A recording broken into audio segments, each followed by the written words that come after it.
Cuando hablamos de tecnología, no necesariamente estamos hablando de un mecanismo virtual o digital, sino que estamos hablando de cualquier avance que nos permita optimizar y mejorar la calidad de vida de las personas para poder comprender mejor el mundo, pero también para relacionarnos de forma distinta. Especialmente con la aparición de Internet, de esta red, de este multiverso en relación de información, comunicación e interacción, pues terminan por también cambiarse las formas de acción social. No es para menos que hoy, cuando por ejemplo mencionamos redes sociales, ya no estamos hablando de un movimiento social o de una acción comunitaria, sino de un ámbito virtual de interacción de usuarios. En medio de esto también hay que ver que cambia no solo el lenguaje, sino cambia la semiótica, la semántica, los significados y la vida misma. Hoy es imposible pensar una vida sin tecnología.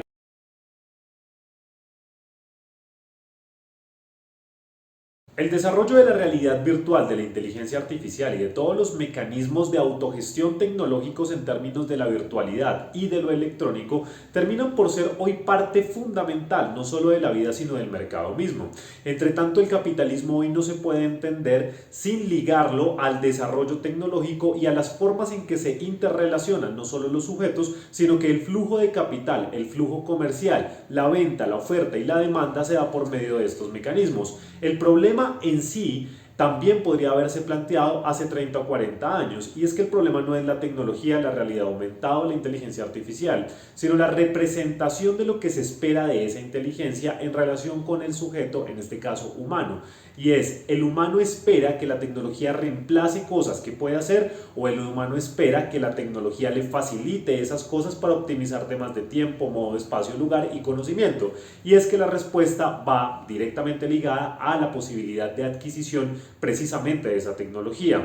Y entre tanto, el desarrollo de los países estarían ligados a un acto económico, a un proceso de acceso a la calidad de vida por medio de la tecnología y entre tanto una posibilidad competitiva entre el mismo mundo globalizado. Allí entonces diríamos que países que no tienen el mismo nivel de desarrollo porque no tienen el mismo acceso a herramientas tecnológicas, a conocimientos de desarrollo autónomo, a programación o a generación de cualquier idea que pueda convertirse en tecnología, va a entrar inmediatamente no solo en desventaja con otros países, sino que va a terminar por poner en desventaja también a las personas que viven en ese país respecto a un mundo que hoy es absolutamente horizontal y globalizado. Hace 10 o 15 años era imposible pensar que Latinoamérica pudiera estar, por ejemplo, al nivel de apropiación del lenguaje, de tendencias, de contenido o de creación en redes que los europeos, y hoy estamos en ese espacio. El problema es que cultural y socialmente hablando, el 1.0, es decir, la vida diaria, tiene una brecha muy fuerte con el 2.0, el 3.0 y el metaverso, es decir, con toda la herramienta tecnológica. Y ahí esa brecha sí se empieza a notar en posibilidades, por ejemplo, de generar capital a partir de las redes sociales.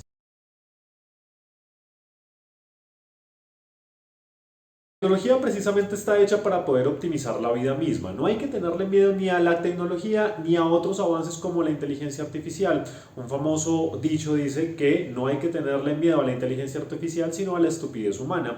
Que no se trata de esta mención apocalíptica sobre que la tecnología nos va a absorber, nos va a acabar o nos va a derrotar. Porque este mismo miedo se ha dado con todos los procesos tecnológicos. Vamos a poner un ejemplo y un caso. En su momento, la radio fue el elemento tecnológico que supuestamente iba a derrotar a la humanidad porque no había una explicación clara respecto a cómo se hacía antes la comunicación y a un artefacto que ahora emitía ondas sin ningún tipo de conectividad. Eso generaba desde terror, miedo, discursos basados, por ejemplo, en que ahí habitaba el demonio, dependiendo del contexto en adelante, y el miedo o rechazo a la tecnología. Con el desarrollo posteriormente de la televisión, el mismo miedo se dio.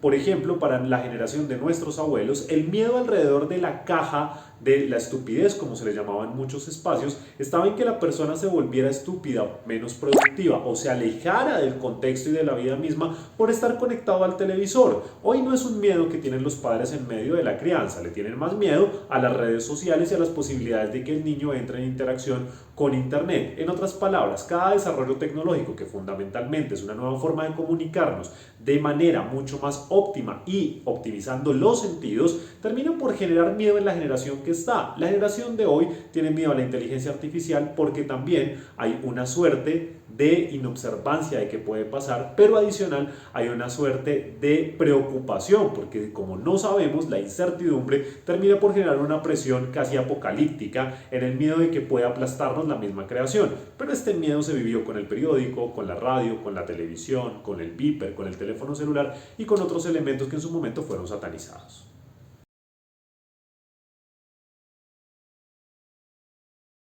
Sin duda alguna la tecnología sí va a reemplazar muchas labores cotidianas, manuales, humanas e incluso algunas carreras. Esto no es nuevo. Por ejemplo, los despertadores humanos. Para los años 20 y los años 30 era común que a una persona se le pagara para pasar por cada una de las casas o departamentos y a cierta hora poder hacer algún tipo de ruido, bulla o alarma para despertar a la persona que había pagado por ese servicio. Hoy esa es una labor que no aparece en el mapa, que no es viable y que evidentemente es una profesión que no existe, que dejó de existir por una herramienta tecnológica tan básica como un reloj despertador.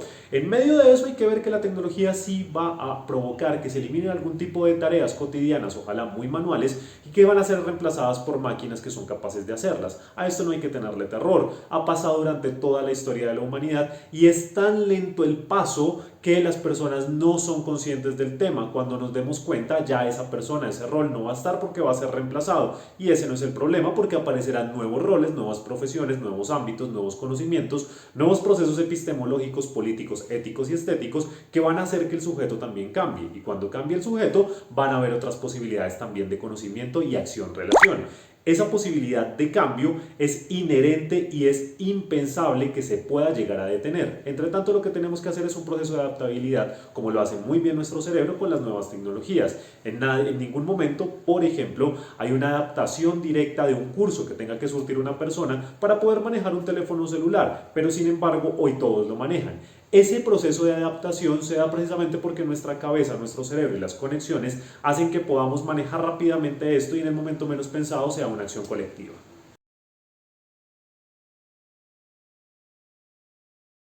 La pandemia desarrolló una suerte de avance y acelerador tecnológico en el uso de las herramientas virtuales. Hay que ver que ya vienen unos pasos anteriores. En otras palabras, es evidente que unas medidas de pandemia mundial, entre tanto de aislamiento, iban a provocar que, por ejemplo, la educación, el trabajo, el proceso de comercio y entre otras situaciones se volcaran a poder usar las herramientas que eran posibles y viables sin el contagio. Y qué mejor que Internet o las redes. Y eso se dio en momentos acelerados, es decir, lo que vivimos entre 2020 y 2021 de no haber sido por un aislamiento obligatorio que obligó a las personas a migrar a esta situación, nos hubiera tardado entre 15 y 10 años si es que tenía un proceso de desarrollo tecnológico el país. En medio de esa situación es importante decir que por COVID-19 y la pandemia se aceleró el proceso de apropiación de muchas personas respecto a la tecnología y cerró un poco la brecha entre esa distinción de usuario. Recordemos que hay tres tipos de brecha. Hay una brecha de acceso, hay una brecha de costo y una brecha de uso. ¿En qué se diferencia? La brecha de acceso. Personas que literalmente no pueden acceder a la tecnología o a las herramientas, pero la pandemia hizo que a como de lugar muchas personas por física necesidad de contactarse con otro, de seguir trabajando, de seguir estudiando, lo hicieran. Hay otra brecha que es económica y es la persona que puede acceder pero no puede acceder a los últimos artefactos tecnológicos o no por lo menos a la última tecnología y eso hace que haya una distinción. Y la última brecha es la persona que tiene cómo acceder a la tecnología, que tiene cómo acceder a los mejores elementos de la tecnología pero no sabe cómo usarla. Y los tres están en una brecha de acción. Entre tanto, COVID-19 se intentó cerrar todas esas brechas o por lo menos hacer que en menos tiempo del que se hubiese dado en una normalidad se cumpliera así sea un mínimo más de acercamiento, tanto de cobertura como de uso de la tecnología. Sin embargo, en países como Colombia, en países latinoamericanos, en algunos africanos, hay que ver que la relación de cobertura tecnológica, por ejemplo de Internet, no es total. Hoy nuestro país no está absolutamente conectado y entre tanto, si grandes ciudades como Bogotá, Medellín o Cali si tuvieron un avance tecnológico en telemedicina, en virtualidad, en trabajo en casa, trabajo en línea, redes colaborativas, comercio virtual, pues hay lugares del país donde sencillamente nunca llegó el Internet y entre tanto tampoco se pudo dar ese avance